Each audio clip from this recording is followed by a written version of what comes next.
Ngucanio gatagatĩ ka minista wa ukui Kipchumba Murkomen na seneta wa Nandi Sen Cherargei ithiĩte na mbere na gwakĩrĩria njatũkano ya atongoria a R.Valley arĩa marĩ thirikari-inĩ ya Kenya Kwanza. Cherargei akomithĩtie amwe a maminista matongoretio nĩ minista wa ukui Kipchumba Murkomen nĩ ũndũ wa kwambĩrĩria ũteti wa gũkagaya President Ruto ehera wathani-inĩ handũ ha gũkorwo makĩruta wĩra ũrĩa mathukĩirwo nĩ gatiba.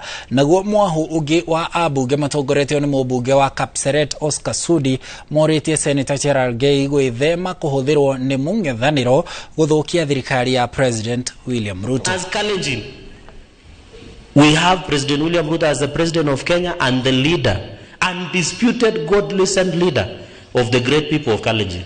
Now even if William Ruto retires in 2032, he will chart the direction the country and the Kalenjin nation will grow. Watu walichaguliwa juzi hapa wameamba.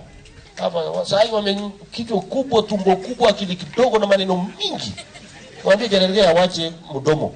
Sisi kwa hii chama na hii serikali tunataka watu wa kutumia akili. Watu wa kwenda kwa meza na kupanga maneno. Sio